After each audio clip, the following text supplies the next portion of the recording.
When I sit down for the first time with any student, when I leave, they say, "Will I see you again?" That is to a person. Like, I want to make it to the end and go to a great college. And so it just creates this chain effect. If you're worried about where you're going to sleep, where you're going to get your next meal from, those things are going to impact how you show up to learn. 5 years in, working with high schoolers, what can we expect coming out of Brightlane Learning in 2026?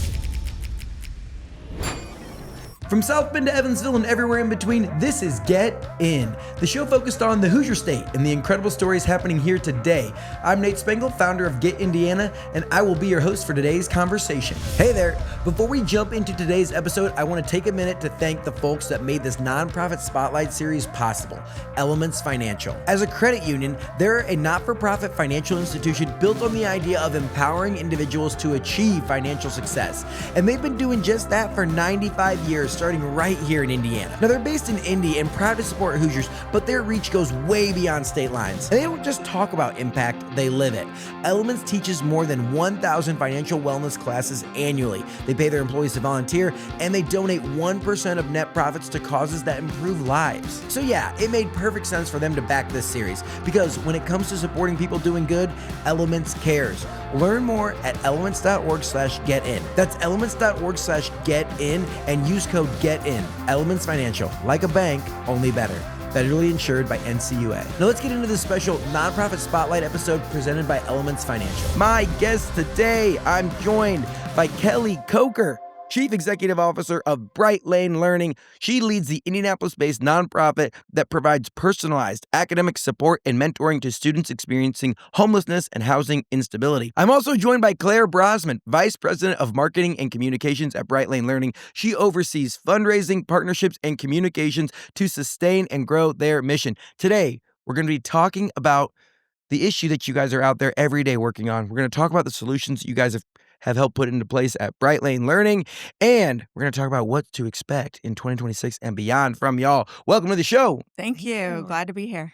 Ladies, this is going to be a fun episode, and it's going to be impactful. I'm really excited to learn a little bit about the impact that y'all are making. We first got introduced from our friends over at Elements Financial. Yep. They are champions of the community, especially when it comes to homelessness and housing insecurity. That is a core pillar of their philanthropic efforts. And so making this introduction, I was so excited to have you guys on the show to learn about the impact that you guys are making for children across central Indiana. Yes. Or We're in Marion County. Marion County. Yes. All right. So take us through, and let's start with the issue of homelessness for children and housing insecurity for children in central Indiana. Mm-hmm. So yeah, I think it's an issue that a lot of people don't really realize is there because you don't see it necessarily. So we have an image of what it means to be homeless, and a lot of times for most people, that's not a child. And so the reality is there's over 19,000 students who experience homelessness and housing insecurity in the state of Indiana. Can you dive into what, I think we know what homelessness is, like you don't have a home, but when you say housing insecurity, like what are those definitions? Yeah. And I'm even going to challenge that we know what homelessness is. Oh, yeah. I know, right? I love that. Because fun fact, Department of Housing and Urban Development and Department of Education, different definitions of what it means to be homeless. So our students who are experiencing homelessness can be doubled up. So two families living in the same home because of economic hardship. So it could be living in a hotel, living in a motel. Any place is not meant for human habitation. So there's a very expanded definition of homelessness when it comes to Department of Education. And that has to do with the trauma caused by the living situation. So, and then to carry that out, housing instability is just a broader definition that would include maybe families who move frequently. Like how frequent? There's not an exact number for that. And why it matters in education, I'll kind of define it a little bit that way, is every time a student transitions schools, they lose 4 to 6 months of learning. So if you move frequently, you're constantly taking one step forward, several steps back when it comes to education. And that housing instability comes from a place of just, economic issues where we're unable to maintain just a stable living situation.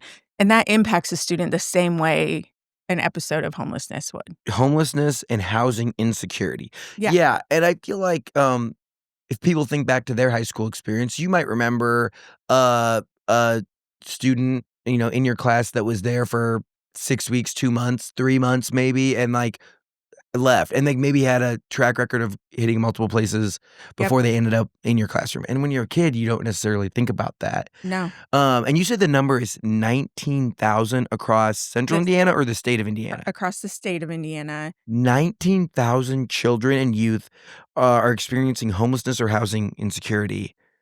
That was the 2022, 2023 number? Yeah, so that was from 22-23 school year through Department of Ed. Oh my gosh. Like that's a big issue. Yeah, that's a big number, and 25% of those students are in Marion County.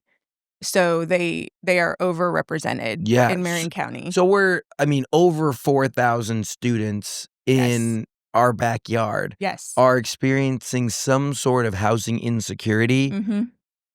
That is wild. It is. Okay.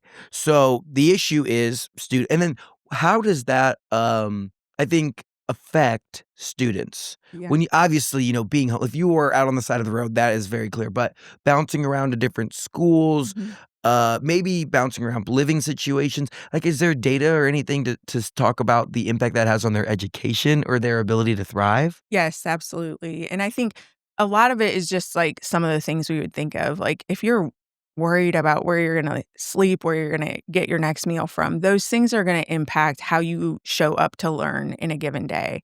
But the reality that we know is that our students experiencing homelessness and housing insecurity are, they're underperforming on standardized tests compared to their housed peers. They are more frequently absent than their housed peers. Their graduation rates are lower, dropout rates are higher. So all of those data points that we can look at that show us like, hey, this education is on track. All of those are skewed in the wrong direction when it comes to our students experiencing homelessness. Yeah. And I know there's a big push around where you're going to sleep or where your family's going to sleep, where you're going to eat, all those things.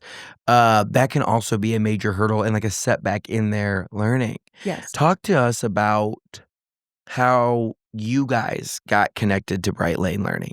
I'll take it back to, interestingly, I went to DePauw University. Shout out Tigers. Come on. And I was a management fellow there. So I did not think this is where I was headed. And uniquely, I did a management fellows internship at a nonprofit organization, which is rare, I feel like. Yeah. That focused on housing for folks who were coming out of homelessness. And that was a huge turning point in my life for me, just because it made me really aware of the issue of homelessness here in Indianapolis. And from there, I also realized working with young adults who were coming out of homelessness that education was a major issue. So our folks that were coming into housing who had graduated from high school just had more opportunities and a better chance of kind of changing the trajectory of their life. So I went from there to dabble in education for a little bit, and then I found Brightlane Learning, which was called School on Wheels at the time. We went through a name change a few years ago. Both names are good. School on Wheels is not a bad name. But Brightlane's a great name. Yeah, great name. I'm saying great name.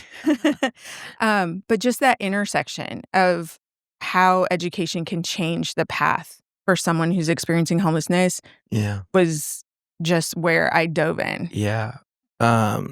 Claire, what about you? How did you get connected to Brightlane? Yeah, so I was in a point where I was working with a film festival. I was doing all the youth programming and just working with students across the nation to do really creative, exciting things. And that was really, really wonderful. But I was working with students who had access to extracurricular and resources that our students don't. And I hadn't really thought about this path, but one of my friends was actually working at School on Wheels at the time, Brightlane, and she said, hey, I think you would love it here. And I did. And I heard that mission. I grew up in a camping background and environment. And so my entire childhood, safe, stable spaces, mentors, people, you knew your person, you knew you had support. You just saw all of this stability. Yeah. And so when this opportunity came, I thought, oh, gosh, I have to jump at that because what I had and what I know is so important. And I want to make sure that all kids have that. What's the typical way that someone in Indianapolis ends up homeless? I don't know that there's a typical way, is what I will say, and especially for our families with children, there's a lot of paths into that, whether it is, and I think about it in terms of, like, what probably the common underlier is lack of a support network, and I think about that a lot because I think about even my own life, like, I've been through a phase where, we had young children, my husband lost his job, but we had a safety net. We Yeah. have parents, we have family, we have people who could kind of come around us, and I work alongside families who have a very similar story to mine, but they didn't have the safety net, Yeah. which is a huge wake-up call when you're in those situations in your life to think, I think we try to say, like, "Hey, I'm so different from those people," and there isn't a big difference. So, I mean, a lot of it is, like, 1 or 2 economic hardships that for most folks aren't gonna change your life, but we're talking like a car breaks down, a medical bill. Some of those things that seem like small hurdles for most of us become life-changing for families who are living at or below the poverty line. And those things just pile up, and then families end up in unstable housing situations. Domestic violence is a huge, kind of way that people walk into that homelessness situation, and so I think there isn't one story that says this is how families end up homeless. There are several stories, and they're all just, one little thing that can completely change the path of your life. One little thing, and then, like, the next little and it's Yep. like, it Yeah. and it's sometimes, if you were to hear them say, like, one thing, it's like, "Oh, it's like your car, like, it's in a vacuum, in that one little, like, blip," you're like, "Oh," and then you start to see the full timeline of things, and you're like, Yes. "Oh." Mhm. We had Brian Crispin on from Wheeler, Yeah. Michigan. Great episode. Phenomenal, Mhm. like, and his experience with it, with being homeless, like, Yeah. with showing up at Wheeler, Michigan, and his was largely based on his own decisions, Right. Right. like, and his just journey through that in the programming, and, like, and that was the first episode that really, like, changed my perspective on homelessness in general. Just like it was not strictly a beds, a rooms. Like there was just a Yeah. lot of things in life, whether it's, they're really big on the programming side of things as well as like learning. And like there's just so many different, it's not just like if we threw up apartment complexes and everyone had a bed, like that might change a little bit, but, like, there's, lots of things that need to come alongside and organizations that need to, like, get arm in arm to help really move the needle on this, and so I'm really excited to dive in to the ways that you guys are doing that, for children Mhm. specifically in Central Indiana, in Marion County. So, we obviously this is the issue. Across the state of Indiana, 19,000 children and youth experienced homelessness or housing insecurities. 25% of them reside in Marion County, so that's like, 4 to 5,000 children here. How are you guys helping them? Well, one, who are the partners that are helping make sure they have, Maslow's hierarchy of needs, right? Starts with a Mhm. house and food and all of that stuff. And then you start to think about how do you help them thrive? How do you help them go and probably and I would say change their situation a little Right. bit, Right. graduate from high school, potentially go to college, like go on and do these fantastic things. Yeah. Our organization was founded on the whole concept of partnership. Yeah. So we're going where students are. So when you ask the question about like who is fulfilling their basic needs, like we are going to the homeless shelters where these students are living and we are tutoring them there. We are going to their school where their school social worker is working harder than anyone I know Mhm. to make sure students' basic needs are being met. So there is like this huge just founding philosophy of we are going to partner to make sure all needs are being met for these students. So, like you said, if you're hungry, you're not gonna walk into a space and be like, "I'm ready to take on this day. I'm ready to learn." And physiologically, you can't. Like, even if you want to, you cannot. And so it takes all of us. It takes the shelter where they're living. It takes the school social worker. It takes other nonprofit organizations. Yeah. We had Martha Hoover on, and Patitude. the Patitude Foundation. I Yeah. think it's like kind of rebranded to Yes. a longer table. Yes. And talking about the quality of food that students are getting, like, and how that affects, like, they can track outcomes based on quality of food, which is why, like, it's things that I think a lot of us can take for granted at times. Yeah. Of like, well, I get the choice to, if I want to eat gas station beef jerky, I have that choice, and sometimes it's really good and I like it, but I can't say I'd want to eat that all the time. I can't say I would want to not have like high quality protein dense foods, like with what they're doing at Cafe Patitude or what they're doing at a longer table. Yes. And what I love about just the two places you brought up already, like we've partnered with a longer table to feed our kids in a summer program. We partner with Wheeler Mission at the Women and Children Shelter. Yeah. We've been tutoring there for years. And that's what I mean. Like it really takes all of us. And that's what's so cool to me about Indianapolis, as a sidebar from like the issue of how we're working with these students, but it is such a collaborative environment to work in when it comes to meeting the needs of kids and families. And it's encouraging to work in that space where, we've talked about two different organizations and boom, we're partnering with them. Let's use that example, right? Yeah. The Women's and Children's Center for Wheeler Mission. Yeah. So, okay, we have, if we think through, this is like my DePaul education coming out. I love Maslow's hierarchy of needs. We think of, okay, there is a roof over their head. There is food in their belly. Yep. And now you start thinking of, okay, you're coming in to provide tutoring and provide educational resources, academic resources for these students. What does that look like in terms of, you walk in there, is it one tutor coming in to teach a class or how does it look? So at Wheeler Mission specifically, what it looks like is we have a staff person who goes there to run the tutoring hour, and we have volunteer tutors who walk into that space. So our education support coordinator there, his name's Keith, he determines, he sets up for a volunteer, here's what you're going to work with this student during this tutoring hour. And how he knows what they're working on is because he's talked to their parent or guardian. He's talked to their teacher. If a lot of those students who live at Wheeler attend Brookside, School 54 and IPS, we also have a staff person there working with students. So he's talked to our staff person at Brookside. I mean, this is a 20-year-old organization. Yeah. How did that evolve where you get, because I would say schools don't just say like, yeah, come on, anyone can have a staff position here. How did that work? So slow and steady. We started our first school partnership in 2004. Yeah. Second school partner 10 years later. What I will say is originally that school-based program was an after-school program, looked really similar to the program we're running at Wheeler. If you see our school-based program today, we're operating during the school day in high collaboration with school staff. And we now have over 20 school partners.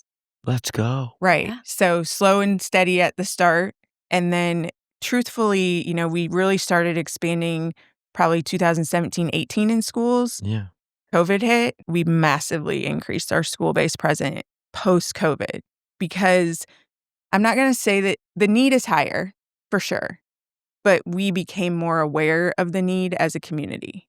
And so there was more ability. Yeah. Wasn't there like a generation that like forgot how to read or did not learn how to read well enough? Well, in students, or not a generation, but it's like I think they're like 7th graders now or something, right? Yeah. I mean, maybe I don't know. I don't know the exact number. I think they're 5th graders because my daughter was a kindergarten. It's the kindergarten COVID kids. Yes, the kindergarten who like you think of like learning where you like have a book in your finger and you're like pointing and like you learn the sounds and the hooked on phonics. Yeah. Okay, not so. You're right. It would be a little bit younger, but I think that becomes relevant to a lot of people. And you think about your experience during COVID, and then think about if you were in unstable housing during COVID. And so you have to stay indoors. Like, what do you mean indoor? Like, where's the and like technology and a large percentage of parents were essential workers. But their students are home all day. Their kids are home all day doing online learning. And how does that work? And so Yeah, there and, was like just like a huge setback for those students. yeah, because like, a 10-year-old any 10-year-old anywhere is not doing school all like, Right. give anyone the Right. choice. What like, no matter where you live, the 10-year-old's gonna choose to play, like, Fortnite or whatever Yes. instead of, like Yes. that's just being 10. And I had 3 kids in school during COVID, Yeah. and I was a working mom, and I knew how hard it was. And I had flexibility, I had support, I had Yeah. stable income. Why are schools not equipped to provide this support? And not saying that they should, but like, if you kind of think of like, okay, organizations like this, you're doing spectacular work, but almost like what's wrong with schools from the sense of like why they need this extra support? Yeah. So, first thing I would say, like, really clear and really strong is schools are incredible. They're doing an amazing job. I'm pro school. We're I pro know, school I here. know, I We know. just got to ask the questions. I know, it's a great question, and the reality is schools are being asked to do way more than a school was ever designed to do. Yeah. I mean, you think about it, our schools were designed to do numeracy, literacy, civic education. Like, this was not what a school was designed to do, to take these complex issues and make sure that they came around a whole student, whole person, to solve the whole issue. And by the way, there's 20 of them in your classroom. You have 20 students in your classroom, and the needs are unique for every student. And so when we as an organization can specifically focus on students who are experiencing homelessness and housing insecurity, we can become experts in understanding, like, what is that? What are those educational needs? What are those social emotional needs that present? And what is interesting, I will say, is especially with a lot of our school partners, one of the things we hear a lot is not like, oh my gosh, this student, like, yes, they advanced their literacy skills. Yes, they did all these academic things.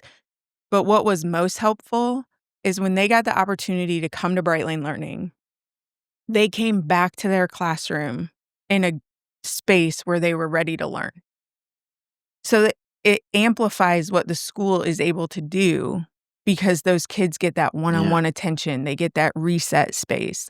Do they come into your guys' like a facility? We have a classroom usually in our school where when we partner with the school, we have a room there or, sometimes it's a hallway or a space in the library. All of that is great. So they come to us. So like they would, show up in the morning, you attendance or whatever, and then like for a class period, they would come down? So usually 30 minutes to an hour, depending on how often we are at the school. We're there anywhere, usually 2 to 4 days a week at our school partner. So we'll see students anywhere between 1 and 3 times a week. So they'll come depending on and that's the big piece of it is because we do believe schools are so incredible, we want to partner with them in a way that makes sense for them. I mean, being a teacher would be incredibly challenging. Immensely. Because it's like, let's say, what's the average class size? You guys really serve IPS schools? Like that's IPS, Washington Township, Pike Township, Lawrence Township, and Warren Township. Okay. Did I see in 2025 you expanded into all IPS schools? All IPS high schools. All IPS high schools. Yeah. That's pretty cool. Yeah. So, and it's like, if you think of, the schools you just listed, it's like a teacher is going to walk up to someone whose parents might work at Eli Lilly and someone whose parents might like work here or there. And like, you just have so many different, someone who's facing housing insecurity and someone whose dad's a doctor, like you're going to see a lot of different children there, and having an expert alongside them that focuses on just this specific. Just like some people focus on food insecurity. Like it does take a village to put this all together. And I think what's also really important in that to note is, most students have an extra support system around them somewhere, whether it's, your parents are paying for tutoring or you're going to the Boys and Girls Club after school. Or you're like, I'm a high school wrestling coach. Yes. So like we have an academic coach who he's a wrestling coach, but he just checks GPAs once a week and makes sure that everyone is in line. And if they're not, then they have to do their homework, and someone to keep you accountable and to help you get the resources and what you need to be successful. Right. And I feel like that's what's also important and why we're doing what we're doing is because every kid needs that. And some kids, their families have the resources to put those extra people in their life to come around them. Mm-hmm. And we're able to do that for families who would not otherwise be able to. It's impactful, for sure. So it started with, in your first 10 years, you had one school partnership. Mm-hmm. So how did it start? Take me to the beginning of this. Sure. So, Claire. in 2001, our founder, Sally Binley, she was a school social worker within IPS, and she then understood directly the limitations of there are all of these students, all the challenges that we've just been discussing, but there weren't the resources in place to support them. And she happened to go out to California, and she encountered this organization called School on Wheels. It was on Skid Row, and she said, "Can I learn from you?" And so took that model back to Indianapolis to say, okay, we're going to start this. We're going to try this. It's going to look different because Indianapolis, the geography, all that we're experiencing, it operates differently than the families that are, School on Wheels LA is supporting, but we're going to make it work for our families. And so she first worked, it was Sally, her mom, her best friend, and her best friend's mom. And they went into 2 shelters. And Heck yeah. it was, all grassroots, just starting there, word of mouth.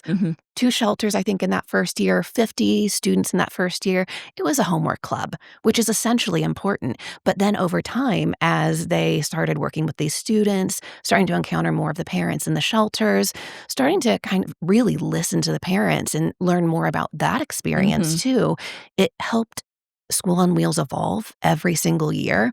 It began to incorporate a lot more of parent voice and need because children are not, operating in this isolated environment. They are experiencing the challenges of their families too. And we are starting to learn how disempowered their parents felt too, to even advocate for their child's education, to say, I know this from my experience. I had a hard time. I dropped out. I didn't finish college. All of these, hurdles too impacted their experience. Oh my gosh. I listened to either a podcast or a book that talked about a charter school in the greater Washington, D.C. area.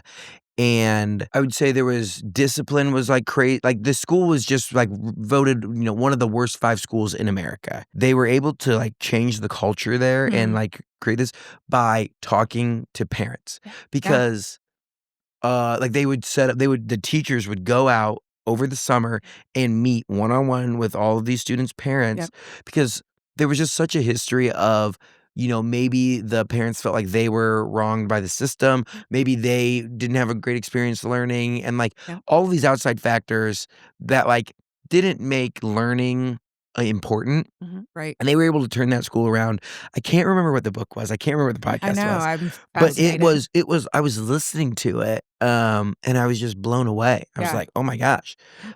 Just by meeting and sitting down with someone and hearing them out of hey, this is our dynamic and how it works and making them feel heard and then figuring out how to find the solution together. Yeah. I mean, parent engagement, there's such a high link between student success and parent engagement in the school. And so it's so important. And for a group of people who feel like they probably don't have a voice very often, seeking that voice out is critical to ensuring long-term success. Because one of the things Claire talked about, we started in shelters and some of those were emergency shelters. So maybe 90 days we're working with a family. You're not turning someone's academic picture around in 90 days working with that student. You're giving them a safe space. You're working on some skill building and you're providing a learning environment and you have them ready for the next school day. Where your real opportunity is making sure those parents feel empowered to advocate for their child's own education when they leave the shelter. And so that became a really big focus for us is the parent voice is so critical. And so how do we incorporate that in what we do? And it's become a huge component of our community-based programming. So when we're tutoring in a shelter or after school program, we really want to focus on that. I have it. Okay. I remember it. Okay. That was gonna. The book is called The Power of Moments. So it's a book by Chip and Dan Heath that talks about, Love it. this was a Houston-based charter school. Okay. So it's called New Heights Charter School. And another thing, so it was all about creating these moments to, that are memorable experiences. So one being, the parent-teacher meeting. And if you host it there at your school, like attendance was low, but if you went to them and met them what they were, you create this powerful moment to roll momentum into the school year. The next one was, this was in 2000, the founders of the school who are, they noticed that everyone celebrated athletic signing days. Like athletics, which is huge. As a sports guy, I love signing day. It was so cool. They put into place their academic signing day. So people who were, going to college and like, I'm going to attend Purdue University. I'm going to attend Marion University, like all the cool places. And they made it a spectacle for seniors. So they got their moment. They get to sit on stage or do their thing and come up there and make their official announcement. Like, even I'm joining the work. Like, I'm going to go be a plumber at this blah, blah, and but everyone felt empowered to have a thing, and it made that moment big. And that moment, then, you talk about the success of, they go on to talk about the success of those students afterwards and how then it also, the audience is the younger students. I want my 30 seconds in the spotlight. Like, I want to make it to the end and go to a great college. And so it just creates this chain effect from moments. What I love about that too is when I think about like how we kind of do what we do, we're setting goals with students and with parents to say like, hey, what's a academic skill we need to gain? What's an academic barrier that you want to overcome for your child? And we set these goals that are bite-sized and that everybody gets to experience some sense of accomplishment. So if you come into our program as a second grader who can't read, we're not going to say like, learn all 26 letter sounds. It's going to be like, these 5. Let's start with these 5. It's like the classic New Year's resolution. Why it doesn't make it 21 days? Everyone's like, I want to lose 500 pounds, and they don't lose 5. Right. Because it's like, it's just massive. It's this huge thing. But if it was like, hey, I just want to get a little bit here. How do you eat an elephant? One bite at a time. And with our families too, and our students, when you are in this moment of instability and trauma, and you're in the now, you're just addressing what's in front of you, and your future focus is diminished. And so when we can set goals, we're saying, what does your future? You have a future. Let's think about it together. And even those, create those moments where we can really drive forward. Even if I think some people think about their 5-year and their 10-year plan, but it goes from like thinking about your today plan to even like, what is tomorrow? Right. What is 3 days? What does your weekend look like? Right. And how do we start to, knock down some goals there? That's so cool. Okay, so what does the specific programming look like? And let's maybe talk about an example if you have a student that you could take us through when they first found Brightlane and then results that came from that. The actual session is going to look different for every student because you said this in your intro, it's a personalized learning plan for each student. So we're taking input from that parent or guardian. We're taking input from the teacher, and we're saying, like, here's what we need to work on. But we do that within some structure so that kids know what to expect.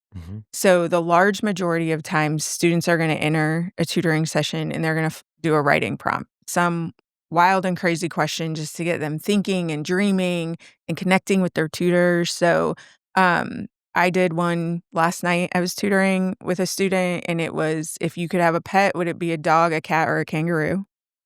I mean, what's everyone going to pick? Right. But no one picked kangaroo. What? Because the follow-up question was, how would you take care of it? Oh. Like, I don't know the answer to that.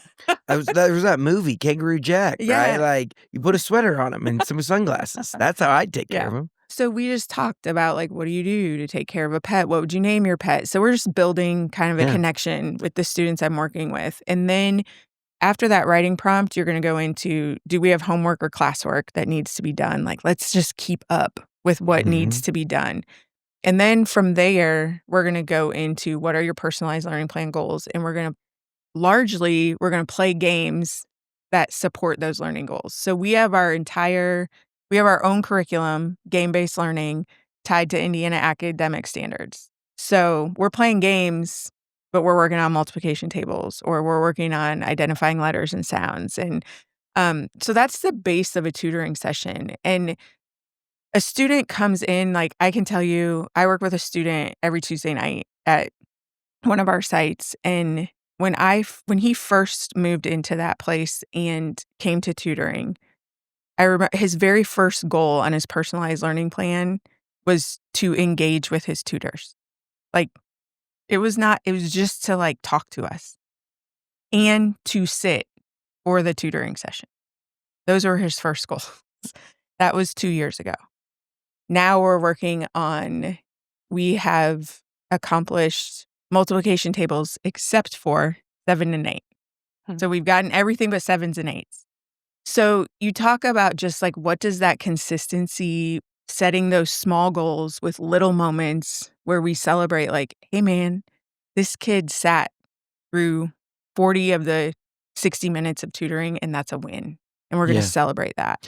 Yeah. And then we build on that. That's a lesson that I think a lot of us could take too, just in general. Yeah. Like, how often do we, in our own lives, expect the world to change tomorrow? Yeah. And get upset or impatient or give up on whatever our goal is? Or how often let's say there's parents out there that are listening, how often do you expect your kid to be the next, like, Mozart on the cello or whatever, and then but don't even get to like the beginning and don't ever celebrate those milestones along the way. I am actually so guilty of this. Like, I think so far ahead, and then like one day the thing you've been working for shows up and you're like, okay, cool, now but the mark is already passed. Like we're way past this now. And I think that's a great reminder of breaking up and celebrating, sitting still and engaging with your tutors and chopping off those little goals. And what I love in those moments is what we often overlook in anything that we accomplish, all those little moments, is it's the personal connection. Yeah.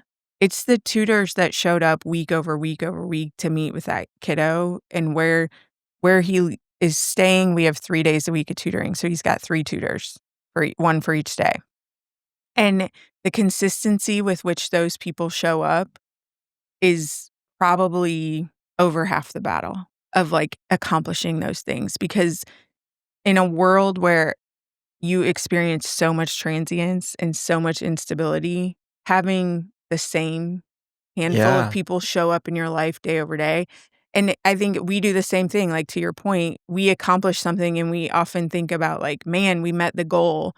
We don't think about the people that entered the space along the way. And so that's where our volunteers become like completely mission critical. Yeah, and if you think about, new schools, new friends, new teachers, new people, new everything. Yeah, like that's really hard. And that those flashes of stability and recurring, huge. Yeah. So important. Something with our, we have surveys for the kids and the parents, but we want to have their voice and make sure that everything is moving along and we know what supports they need. But one of the first things that we ask the student is within the first 3 sessions, I think, is do you have a person that you know you can go to at this school or at this shelter? Like, we focus on them having a person.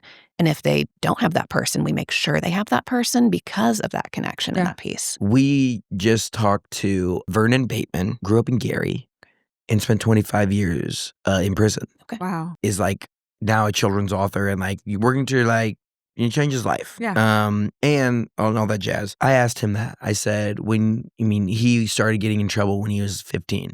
And I said, who did you look up to? And like, who was a positive influence and like someone like your role model? And he said his mom. Like, he lived with his mom and, she was doing her best. There was no one. Yeah. Like, he didn't have, he said grew up in the projects in Gary, like didn't have, and then like older guys that are in the gang start to be like your role models and the things that they think is cool. Like when you're a 15, like moldable, shapeable young kid, the stuff that's not good for you ends up being cool and it gets you on this path. And that's just so impactful. Like having positive role models and people that are consistent and will show up for you. And you go down that path because you feel like those people care or they're invested in you, which is misplaced, but it's like, true. It's like the personal connection that leads you in every direction that you would possibly go.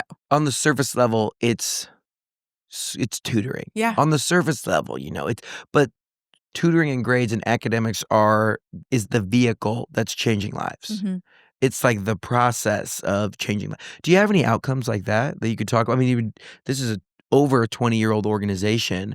Like, from the beginning, like, I mean, have those students gone on to become doctors and lawyers and Yeah, so what is incredibly challenging about that question is the transience of our students. So it's not often that we follow a student from K through 12, Yeah. even though we work with students in all of those grades. So our first high school partnership started 2020. Yeah, so 5 years ago. So we're starting to see that now, like where are our students going next, which is so cool. Like we do a graduation party each year for our graduating seniors. Like the coolest event the coolest event you could attend to hear these students talk about their stories and where they're headed next, and kind of like that moment for them is really cool. I mean, we focus on so many different outcomes along the way. But what I would say the main theme of those outcomes is like, how do we get you the next step closer? So graduating is critical. Like it's critical for everyone's future, no matter who you are. So like grade promotion, we're looking at what percentage of our kids are promoted year over year to the next grade. Those third grade I read learning scores, like those are a benchmark that we got to focus on. Because we got to work within the system that we're in, so we're focusing on those. We're focusing a lot with our students on growth over proficiency. So they're coming in behind, like in most cases. Yeah. It is not true for every student, I will say, but in most cases, we're starting from behind. Let's focus on growing. Let's not focus on just the end result of being proficient, because if we focus on proficiency, it's going to feel too far away. So like, are you growing year over year? Is your math getting better? Is your reading getting better? Are we getting closer to the goal? So we'll track that through those individual goals that we set. So like, what's the goal? Did we meet it? How many goals are students meeting year over year? But then we are tracking those benchmarks where, when we started, I was like, hey, here's all the outcomes that are worse for students who are homeless. And we're looking at our students and saying like, how are we tracking against those benchmarks? Yeah, and we're doing great. Perfection is the enemy of progress. Yeah. For sure. Yeah. Wow. But our students are graduating. We had 18 of 18 seniors last year graduate. Heck yeah. Yeah. And we're staying in touch with them too, which is a new evolution of our program Yeah. too, to connect and say, hey, where are you? What do you need in whatever journey that you have, whether they are in their first job or they're taking classes. But we've got our care packages just went out a few weeks ago for those students. We have another round planned for finals. Like, it's just very cool to have those connections still. And have that community, of people who sincerely care about you and want to see you succeed and thrive. And you never know, like, what conversation is the one that they'll look back on and be like, that was the day that I felt like I could achieve my goals, or I could achieve my dreams, or I could change my trajectory. It's always fascinating for me to listen to our students talk about their tutors and have those same tutors talk about the impact that they think they're making and how wide the gap is. Like, the students, their tutors hung the moon. Like, they have so many good things to say about their tutors and how they've helped them and what that looks like. And the tutors very often will be like, I don't know if I'm making a difference. And I'm like, if you just showed up, you would be making a difference. Yeah, and it's like the tutors, we can't nail the sevens yet on the multiplication. Like, I really, and the students, like, I was having the worst day ever. Yeah. Like, I felt like no one was listening to me, and then I got to have an hour-long conversation or whatever. Yep. Like, wow. This kid, that your student at this location that Kelly has worked with for 2 years, I had the fortunate experience of interviewing him for a video last year. And as I spoke with him, I said, can you tell, we talked about so many things, and he was just so open and honest. But I said, what do you like about Brightlane? And he says, the tutors, they make me feel like my mom and my siblings do. They make me feel safe, And so he just looped Kelly and all of his tutors in, just like every loved family member that he has that has been in his life along the way. Yeah. And it was just really special. And I know that you've heard that, but not all of his tutors have heard that. Right. So. Hey, Indiana, if you're a business owner with big plans, listen up. Whether you're expanding, renovating, or breaking ground on something brand new, you need a banking team that's ready to back your vision. That's where my friends on the Elements Financial Commercial Banking team come in. These folks are based right here in Indy, and they're known for something rare. They look for reasons to make things work, not excuses to say no. That's the kind of mindset that moves Indiana forward. They've got tools to help you build, grow, and thrive. We're talking commercial loans for real estate, construction and equipment, business checking, savings and certificates, treasury management and credit card processing, lines of credit to keep things moving. So if you're ready for better banking built around your goals, head to elements.org/getinbiz. That's elements.org/getinbiz. Elements Financial, like a bank, only better. Federally insured by NCUA, an equal housing lender. Now let's get back into the episode. 2026, beyond, what we can expect. You talked about, so your first high school partnership was in 2020? Yep. So 5 years in to working with high schoolers, you were 18 last year. What can we expect coming out of Brightlane Learning in 2026? We saw almost 800 students last year, but we talked about at the beginning, there's almost 5,000 students experiencing homelessness in Marion County. So we feel overwhelmed by the number of students that we have yet to meet. We are very carefully and strategically thinking about what's next for our organization and what does that growth look like? How do we continue to meet need? Do we continue to grow in Marion County? Which, yes, I think we will for sure. Yeah. And then also looking at what are other ways we can impact, whether it's the depth of our programming, do we do more with the students we're already seeing to create, more opportunities for them? Or is it the breadth of our program? We go wider to see more students. Back on wheels. Right? I know. So we're looking at all of that to see where do we go next and what does it look like? But I think, when we look at 2026, what I know for sure is we're going to keep seeing students and meeting them where they are. And we're going to finish this pilot year with all the IPS high schools, and IPS middle schools are kind of next on our horizon. To see if we can get into all of those as well. The more we can have that presence in a K through 12 space in the same school district, the higher the chances that even if a student switches schools, there's Brightlane Learning here again. And we can be a constant. Yeah. Yes. So we're looking at how do we create more opportunities to be a constant as kids move through that K through 12 space, because the reality is, even after an episode of homelessness, housing insecurity could remain for years after that. And so it doesn't go away overnight when a family suddenly becomes housed. All the issues don't fade away. Yeah. They are immensely helped, but they don't fade away. And so how do we keep showing up for kids in their life in those situations? What can listeners do? We are powered by people. Mm-hmm. And that means volunteers. We have 234 last year, so over 200 active volunteer tutors. And you can have any background. Mm-hmm. And we need more of those students or those volunteers to help our students. We also need more students, but you can be age 14 and come and tutor students and we see that really resonate with our kids who look up to, oh my gosh, this kid's so cool. He's practically my age or whatever. But so we need tutors to help us for those volunteers. And we need donors and we need community partners, local organizations who introduce us to their employees, act as sponsors for events that we have, because all of our funding comes from individuals, corporations, and grants. What does the time commitment of being a volunteer look like? An hour a week. 1 hour, once a week. And you only have to commit to a semester at a time. One semester at a time. Mm-hmm. But once you're in, I won't argue that you're going to be in, because we were talking about this morning with our 200 volunteers. I think we have 2 that have been 19-year tutors. 19 years.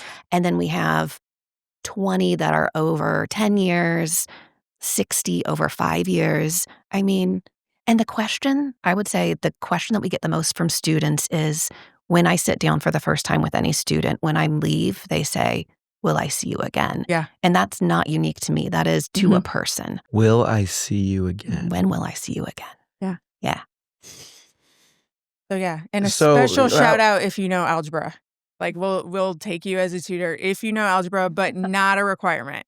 But just if you're out there and you have 1 hour a week for a semester and you know a thing or two about algebra, you could make a big impact here in Central Indiana. There are almost, I'm going to say rough numbers, there are 5,000 roughly students experiencing housing insecurity that you could make an impact in their life. We have, you said 800 students last year, so we got a ways to go. Yeah, we do. All right, we need you out there, an hour of time a week, one semester at a time. You can do that. Yeah. Close out this portion of the show. I want to read an Indy Star article. Okay. This is not about learning and what you got, but it is about the community and the impact that it can make to change someone's life. This is the most powerful story of community and opportunity that I have heard or read. And it's also close to home because I'm a wrestling coach. But this happened out of Lawrence North High School. The headline of this Indy Star article, written by Charlotte Barnes, is Lawrence North wrestler slept on floor in a shelter, had no desk. Now he's planning on college. So Lawrence North wrestler Michael White cried as his Utah-bound flight ascended into Indianapolis skies in June, terrified as he watched the earth disappear. The plane, like the gravity, felt unfamiliar, White said. I didn't know what to do. I just looked out the window and I just went up so fast. The trip was among many he took to wrestling tournaments in North Carolina, Virginia, and North Dakota over the summer, all to face the best in the country, to grow as a wrestler, and to make waves in front of college coaches. The plane was new to White. Quick ascents, however, were not. Less than 2 years prior, White had been a wrestling novice. He took up the sport as a freshman at Lawrence North, going through the most tumultuous experience of his life, bouncing from hotel to hotel with his family before staying in a Wheeler Mission shelter for 6 months. It started, he said, when his family was evicted from their apartment after his mom took their landlord to court over mold. White quit football because he wasn't able to make practice early in the morning with a single mom and siblings at multiple schools with different start times, but he was determined to join the wrestling team. White and coach Jacob Avon, whom White had for study hall, quickly built a connection over his interest in the sport. White told Avon his goals, including wrestling for a Division I program and winning a state championship. At the time, Avon thought, kids tell me stuff like this all the time. I don't even know if he'll come to the first practice. White showed up for the first practice, and it wasn't pretty, Avon said. But White kept showing up, kept working, and the results gradually came. He wasn't making excuses, Avon said. He was just ready to go out and scrap to the best of his ability. And wasn't like, oh, I can't do this because of this. It was, we find a way to make it happen. Even when he didn't really understand the sport or know what he was doing, you could still see. I can remember him yelling and truly exerting as much energy as he possibly could. No matter what happened, he would just keep fighting. There was plenty White could have used as an excuse. His mom at Wheeler Mission didn't have enough beds for his family of 5, so he slept on the floor. He typically ate at school or sometimes with Avon because he wasn't allowed to bring outside food into the shelter and often wasn't there for mealtime. There was no desk to do schoolwork in his family's living space. In what free time he had at the shelter, he helped his family with assigned chores like washing dishes and cleaning cabinets. White didn't tell anyone about his family's situation at the start of the school year. Avon approached him after noticing he'd been wearing the same joggers and jacket to school for 2 weeks, asking if he needed new clothing and if he was going through something. White said yes to both. An assistant principal helped White get new clothing. A liaison helped White get assistance through the McKinney-Vento Act, federal legislation that provides resources to youth in the education system experiencing homelessness. White made wrestling work through catching rides and taking the bus to the shelter, which was more than 30 minutes from Lawrence North. But Wheeler Mission had a 9 p.m. curfew, meaning his family had to keep shelter leaders in the loop about White's wrestling schedule, given how long meets can run. They run a long time. Okay. This is an insane story. Yeah, it is. It was towards the end of his freshman year when a church set his family up with a house, ending their stay at Wheeler Mission. White said the best part of getting out was no curfew, no fear of getting kicked out, and no assigned chores. But more than a year later, White is still catching up on school as a result of experiencing homelessness. The potential to get behind on schoolwork was one of the hardest parts at that time. The difficulty was making sure I could get away home and to school, he said. That was the hardest part because then if I was late to school, it's like I can't get work done. Then now I'm behind and now I got more stuff to worry about. And then at the end of the school day, I have to worry about getting a ride home. He is behind where a typical junior would be due to his freshman year when you talked about that, right? Like you put 4 to 6 months. Yeah. when he used his free period to knock out work and couldn't get much done at the shelter, but he's worked hard to catch up. On the mat, White made strides the following season. His wrestling IQ is improving, pairing well alongside his natural athleticism. It goes on to say, basically, his whole entire story there is incredible. This was written, I got to get the right date because what's the current thing is going to blow your mind. This was December 9th of 2024. Okay. He was a junior last year. Yeah. He got second in the state at his weight class and was like a legitimate D1 recruit. Yeah. Like he's a beast. Yeah. Crazy. Love He's it. a senior this year, ranked number 1 in the state, and just committed to go to Oklahoma State University, which is like a top 5 wrestling program in the country. That's incredible. Like, you talk about scholarship, like today's like there's probably NIL, like this whole thing, like from life changing, from the floor of Wheeler Mission to finding a community to like finding his thing. In fact, for people to like, I know Coach Avon, for him to pour into this kid, like incredible. Yeah. And so you talk about the impact that you could have as a mentor, that you could have going in there and an hour of your time a week and being consistent. Yeah. Like you could help these kids change their life and their trajectory. Yeah. When I read that, like for the first time I a tear. Yeah. Like I was, And it's so incredible. That's every kid's story. Like listen to the challenges in that story because it's so well laid out in there. Like these are real life barriers that don't seem like a lot, but the way, even when you're reading it, it's like, and then this, and then this, and then this. And that's what all of our families are facing. And just those inserts of where people were introduced to his life. That's what shout out to Tracy Beer, the McKinney-Vento liaison in Lawrence Township. She's amazing. Shout out. She's amazing. And she's in that article and she did what she needed to do to help move that student forward. And that's what it takes all those people kind of coming in where they're supposed to come in and doing what they need to do. And I mean, his life isn't just different, but his whole family's life is going to be different and generational change. I mean, that is huge. So for some students, it ends up being sports. For other students, it ends up being band or whatever it might be. For some students, it's just, getting in a space where you work on your homework and you get pushed academically so that you can go to college and change your generations. You can change generations. Yeah. It's wild. The work that you guys are doing is so impactful. This fired me up. Like, Good. the world, the state of Indiana, the city of Indianapolis needs more people like y'all doing this work out there, improving our communities. I'm very grateful. I'm appreciative. We've come to the part in the show. We're going to change topics. Well, change subject a little bit. We're going to talk all about the state of Indiana. Love it. So this question is brought to you by our friends at JC Hart. They're a leader in creating enjoyable living experiences at apartment communities all across Indiana and beyond. Check them out at homeisjchart.com. My question for you all, why do you call Indiana home? I didn't choose Indiana. I moved here with my dad's job when I was in 3rd grade, but I chose to stay here. I think it can be really tempting to say the grass is greener somewhere else, but I used to work for an organization where our whole philosophy was build up leaders so they come back to the community that they're from and make it better. And I believe in that wholeheartedly. So I was raised in Indiana, went to school in Indiana. I'm going to stay in Indiana and I'm going to make Indiana a better place to be. Yeah. The grass, some people think the grass is greener on the other side. I believe the grass is greener where you water. Right here.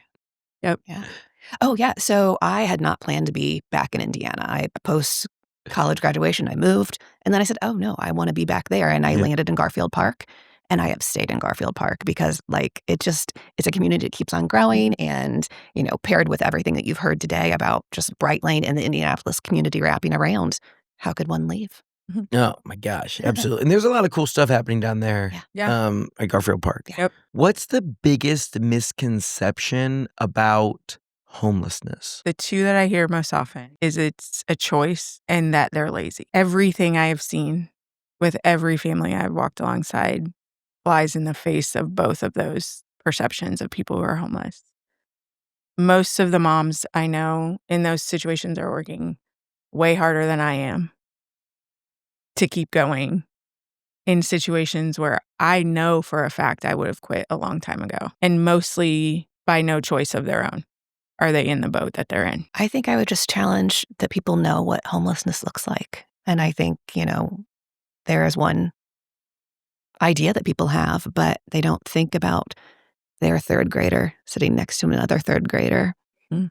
in a classroom, and that student, their neighbor, their buddy, being unhoused. You're driving down the road or whatever, Mhm. and you see the person at a stoplight or whatever, and that's like everyone's perception of what housing insecurity or homelessness looks like, Yeah. and or the person that like I would challenge people to go back and listen to Brian's episode Yeah. and like learning It's about like incredible. the personal life decisions that people Mhm. can make that end up there. Mhm. But you think about like this is like these are kids. Yeah. Like there are 5,000, there's 19,000 kids, and like that is a lot, Mhm. but like that's not unfixable. Right. You know what I'm saying? Right. Like what I keep hearing about these, like I think the number that Brian talked about in Central Indiana was 1,000 something. Yeah. 1,800. 1,800 people on a given On a one day. on that Yeah. one day. Yeah. Like, and that's homelessness versus housing insecurity. Yes. Like that expands it a little bit there. But 19,000 children is a lot and way too many, but is not a number that we all couldn't work together and solve. Right. Like that's a fixable Yeah. thing. And if you fix that number, think about a generation from now, what that single day count will be, because it'll be lower Yeah. if we fix, Yeah. if we focus on the kids and the adults. But if we focus on the kids now, we're going to change the next generation. Well, and it's like, I mean, you kind of hinted at this too. You said like, oh, I would have given up. And like, Mhm. and some of them have, Yeah. like as an adult perspective, Yes. like you hit the nail on the head. Where like, if I had all this adversity against me, like I don't have the willpower to get through that. And like, but when they're kids, they're still moldable, and there's Mhm. still the opinion to say like, you have so much time out ahead of you. Like the wrestler, he Yeah. picked up wrestling as a freshman. Yeah. He's only this is his 4th season. Yeah. That's crazy. It really is. Talk about changing your entire life. Like, granted, he is the most athletic person I've probably ever seen, but like, that's crazy. It is. Like, you could be a mentor, you could be a tutor Mm-hmm. in here, and you could spend an hour a week and convince like this kid that there is opportunities they've never seen. Yeah. Opportunities that no one has talked about in their lives. Yeah. Yeah. And that exposure, like just having our kids be around more people who do different things and they learn different opportunities that are out there. It's interesting. I've talked about this a few times on the podcast. Really urban Indiana and really rural Indiana aren't that different. They're Right. very different, but not that different. Right. So I'll like say, I grew up in like rural Indiana, and in my hometown, like I didn't know people who did this. Mm-hmm. Like I didn't know people who worked on the internet Right. or there weren't a lot of founders and entrepreneurs. Like maybe the like local construction company or a grass cutting company or something like that. But it wasn't like, my dad's golf buddy played, whatever, Yeah. And so like by going to DePaul and meeting people from different backgrounds and walks of lives and whose parents had these crazy jobs in like the biggest towers in downtown Indianapolis, it's like, yo, this is wild. And just by learning that there were these different opportunities out there, it made it seem like, well, if they can do it, I could do that. Right. And so by, let's say you're a remote worker, you get to work at your home. Like their parents might have never had the opportunity. They have to go No. into wherever it is every Yeah. single day. And by learning, I could work on a computer and make money and raise Yeah. like crazy. I could live in a house. Right. Yeah. Like that's crazy. There are, can I tell you, okay, I don't want to take up too much No, time. absolutely. I'm in. Okay. We're So all in. two of my favorite stories, I think, that help with that exposure to new ideas. There was this one kiddo who was always just hype about McDonald's. He was like, I love it. I love to eat there. I'm going to work there. It's what I know. He was a 3rd grader. Yeah. It was his dream. Fire. So much fire for it. But he came in, got paired with a tutor during a session one night, and they just kind of talked about their day. The tutor told him what he had done during the day. The guy was in shipping and logistics, I think it was. And at the end of the night, the kid walked out and he was so excited about his future because he was going to be in shipping and logistics. Like, he couldn't define that. I can't define that. But Heck he yeah. was so like it just transformed One him. day when that kid's the CEO of UPS, Yeah, right. you're going to We're gonna remember it from know. there. 100%. And then we have one of our staff members is at Longfellow Middle School, and he is just extraordinary. This is his second year in that school. And one of the Longfellow staff members had, will you coach the golf team with me? And Daquan was like, I've never played golf. And he's like, that's okay. So because Daquan showed up to teach golf, play golf, have this team, they had their first successful golf team at Longfellow Middle School this year. They've always had the opportunity, but kids would come that first day and just be like, golf's not for me. This year they had 10 golfers. 6 of them were Brightlane students. And now they've got ping pong balls and Goodwill Golf Club so they can go practice in their apartment yards. And it's just so cool because, they said, okay, Daquan, Mr. Jones is going to try this thing. Mr. Brooks is going to try this thing. I'm in. I'm all in, and I'm going to do something new. And it's going to help me do other new things. That's pretty cool. Yeah. And being willing as an adult to take a risk. I don't know anything about it, but I'll go. Sure. Yeah. Like that's powerful. And now, in 10 years when they're closing business deals on the golf course, they're going to go back to that time and like shout out to Daquan. Yeah. Oh, I could talk about this all day long. I love it. The work you guys are doing is so impactful. We have come to the final portion of the show where we ask the same 3 questions to every guest that comes on.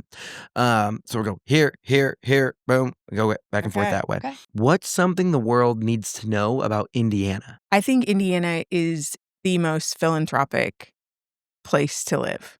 We have incredible philanthropy in our community, and that's from like the big players, like the Lilly Endowment, down to like the, family-owned businesses that are like jumping in to like support organizations. Down to the listeners of the Get In podcast who are going to go out and be tutors. Those people. Yeah. So it is, for the size of our city, the amount of philanthropy, and for the size of our state, the amount of philanthropy that takes place in Indiana is incredible. So I don't think most people know that about Indiana. I just think about the community collaboration, the extreme focus on partnerships, the knowledge that none of us can do it alone. And maybe it's just the field that we're in, but I see it beyond that because I see it when I go home and I'm not at work. And just the way people are showing up for other people in a huge way. And they say, how can I get my church involved? Or how can I get my company involved? And how can I use this skill that I have that doesn't really relate to what you're doing, but still use it to leverage and give back in a really cool way. And I would say that it feels really unique to me because it's so special. I just feel like the idea of helping your neighbor hasn't died here. Yeah. Whether that be with their, either the classic time, talent, or treasure, like people from a business perspective will give you your time, but also like will, volunteer their time up. I love it. Totally true. Okay, Claire, we're back to you. All right. This is your chance to shed some light on a part of the state that you love that more people need to be talking about. What is a hidden gem in Indiana? You know what? I'm going to go back to Garfield Park. Yeah. And I've been there for 20 years.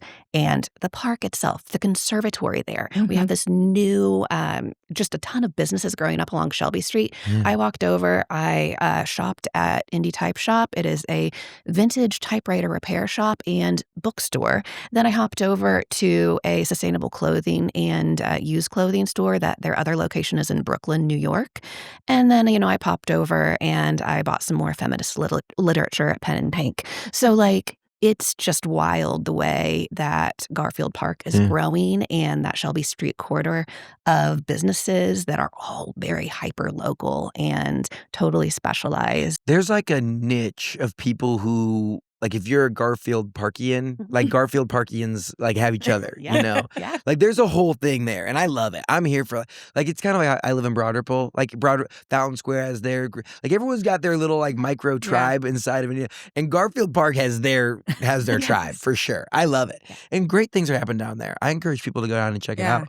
What is a hidden gem in Indiana? I'm going to say Arsenal Tech High School. Okay. It is the coolest campus. Yes. It has incredible history, like fascinating history. And as we have expanded into all the IPS high schools, spending a lot more time there, learning a lot more about it. People think one thing when they think of IPS high schools, and I would challenge what you think about IPS high schools. And I think Arsenal Tech is just one that is fascinating to just see and learn about. Arsenal Technical High School, once a United States arsenal, includes a Civil War armory complex and the 20th century buildings on its campus. The campus has dual significance as the oldest military installation in central Indiana and the third oldest high school in Indianapolis, of which it is the second oldest high school to still operate at its original location. If you have not been to the campus there, it's crazy. Yeah. I don't know how they do it in the winter. Probably pretty cold to bounce around, but it is such a cool campus. Yeah. It's like a legit college It's campus. like being on a college campus. Yeah. It's absolutely. So cool. Following the election of Abraham Lincoln to the presidency of the United States, the prospect of civil war was evident. Indiana Governor Oliver P. Morton ordered the temporary creation of an Indiana arsenal in 1861 on the president's ground of the Indiana State House. However, it soon became clear that the location would not suffice, and in 1862, Congress passed an act, the Permanent National Arsenal at Indianapolis, and that location is where that is today. Because it was far enough outside the city limits that it would not disrupt any neighborhoods. That's 1862. I mean, if you look at their banner, I think they won the track championship in 1913 or something like that. They have legacy, history. Arsenal Tech, very cool. Go show up for those kids. Yes. Watch them play sports. Yeah. I mean, they pack that gym gets rocking. Yeah. I mean, and you think they've had some really good athletes that have gone through there too. Like Trey Lyles was an insane basketball player. All great stuff. Final question. This is the last. This is where we get guest recommendations. We learn about other Hoosiers that are doing inspiring things. Kelly, we'll start with you. Who's a Hoosier we need to keep on our radar? Someone who's doing big things. I'm going to say that everyone, just blanket statement, should know someone who has lived experience in homelessness or housing insecurity. Make that your mission. Because when you know people, you look at issues differently. So I'm going to preface it with that. But one person that I know that has that, it's in his story, so I don't think I'm saying anything that I shouldn't, but a state representative, Fatty Kadora, he lost his house in Hurricane Katrina. And so he has that, but he is doing some really cool things when it comes to focusing on education, advocating for our students, advocating for families that have barriers from a policy perspective. And he's really cool. I think everyone should know him. Yeah. That's incredible. I'm going to go with one of our students. His name's Philip. He graduated 2 years ago. He is incredible. And his path to college wasn't easy, but he is there now. He is at Indiana State University. Go Sycamores, baby. And it is so incredible because of his passion and excitement to be there. He has already gotten some other Brightlane students to go to ISU who didn't know about this opportunity before, didn't think it was possible, but he sat down with them on Zoom. He has done so many virtual tours to be like, hey, this is what my dorm room looks like. This is what campus looks like. This is the experience that you could have. Let me show you. Let me tell you. Let me do more. And so, I don't know. I'm just so excited for this guy. He is all in. He's making others all in. He's showing people opportunities. And he wants to be a teacher. Come on. Full circle. Let's go. That's awesome. Y'all, it's been so much fun getting to learn about the incredible work that Brightlane Learning is doing, the way that you're impacting last year over 800 students right here in central Indiana. But the job's not done, y'all. There are almost 5,000 students in Marion County in central Indiana. There's another 19,000 students across the state of Indiana that are experiencing housing insecurity. So, volunteers, where do they need to go? How can volunteers get hooked in?